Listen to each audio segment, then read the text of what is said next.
Missions Pulse. Know God's heart, join his mission. We believe that the persecution is taking place in a very targeted way. That just as Satan wanted to destroy the entire Jewish population, as we read about in the book of Esther, in order to prevent the coming Messiah, just as he wanted to kill Moses as a baby, just as the enemy wanted to kill all of the babies in Bethlehem and to kill all of the babies that might be under the age of 2, that might be the age of G. There was always this step ahead of the game where the enemy wanted to prevent a prophecy from coming true. So we believe that this last stretch of the good news, this final frontier of the gospel, is an area that the enemy is going to defend hook and crook. He's going to fight every tooth and nail to be able to keep this prophecy from coming true. Yeah. And as a result, we feel that the persecution that has been taking place actually becomes a stepping stone for the believers that go forth carrying this light of the gospel. Now, let it be said from the very beginning that I hate persecution. Yeah. I avoid persecution. I stay away from persecution. I like to stay in comfortable hotels. I like to travel in a very comfortable way. I will avoid persecution at every cost. And if I find myself in a place where I'm, inconvenienced, let's say an airline is delayed for 5 minutes, I'm ticked. I'm upset. That's a human tendency right there. Yes, if I'm the slightest inconvenience. But I have found that working together with the church in China, that many of the believers that I'm working with, not just the Chinese, but those in Iran, those in Iraq, those in Syria, are those that have come from these fires of persecution. And there's something so precious that they have and I lack in some way. So I learn from them.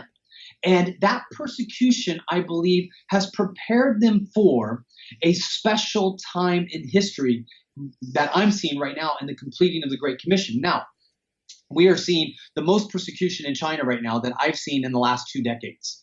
It's the worst that it's ever been. I have not seen it this bad. And I believe this is the enemy reacting to what he's been seeing for a while. However, I believe that only his reaction in this way, and with persecution, only makes the situation worse. And one of the scriptures that I love to point to is 1 Samuel chapter 21.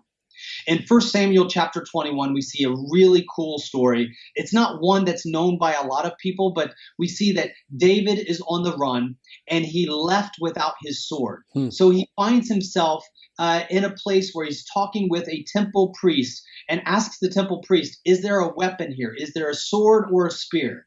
And the priest responds to him, there's nothing here except for the sword of Goliath. It's behind the ephod. It's yours if you want it. And David says, give it to me.